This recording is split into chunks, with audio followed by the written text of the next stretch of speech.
বাদশাহ রাতের বেলা ঘুমায় আছে, তারা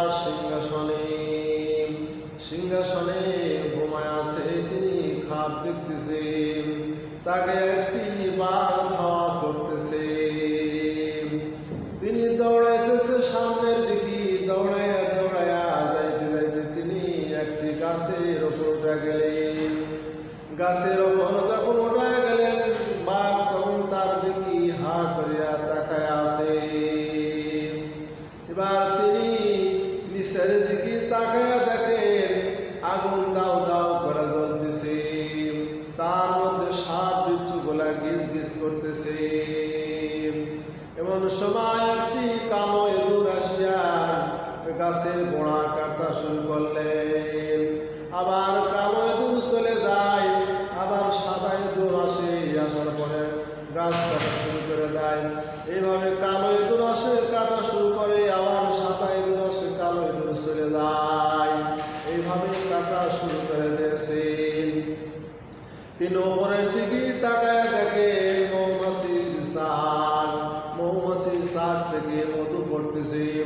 এমন সময় তিনি মধু পান করতেছেন। বাদশার ঘুম ভেঙে গেল। ঘুম থেকে উঠে তিনি সিংহাসনে যখন সকালবেলা বসে গেলেন, তার প্রজাদেরকে নিয়ে সিংহাসনে যখন বসে গেলেন, তখন লোকজনকে ডাকিয়া বলতেছে, আমি আজকে রাত্রে একটি খাপ দেখেছি। এই খাবের তাবির কে বলতে পারে? আমাকে বলিয়ে দাও, আমি খুব চিন্তিত হয়ে গেছি। ওই লোকজনের মধ্যে কেউ বলতে পারতেছে না।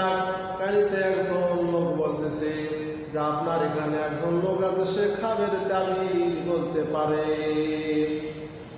তিনি বলতেছে, বাদশাহ সাহেব, আপনি যে খাপ দেখছেন সে খাবের তাবির আমি বলতে পারবো, আমি বলে দিচ্ছি। আপনি যে খাপ দেখছেন, বাঘ আপনাকে ধাওয়া করতেছে।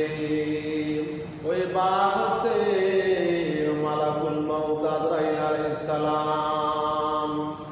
আর আপনি যে গাছে উঠে গেছেন, গাছটি হচ্ছে হায়াতের গাছ।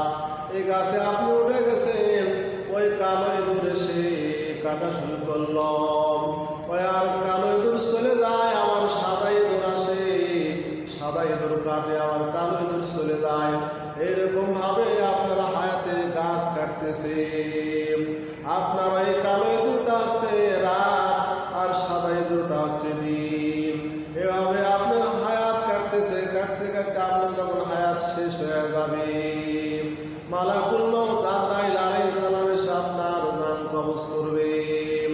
আর আপনি যে নিচের দিকে তাকায় দেখতেছেন, আগুন জ্বলতেছে, দাও দাও করে আগুন জ্বলতেছে, জাহান্নামের আগুন। ওর মধ্যে যে আপনি সাপ বিচ্ছু দেখতেছেন, গিজ গিজ করতেছে, হইলে জাহান্নামের আযাব, কবরের আযাব। আর ওই সময় আপনি যে মধুর শাক দেখলেন, মৌমাছির শাক দেখতেছেন, আপনি ওই সময় এত বিপদের সময় আপনি মৌমাছি থেকে মধু, আপনি হাতের মধু খাইতেছেন। এখন আপনার ববলানো শাক পুরাই নাই।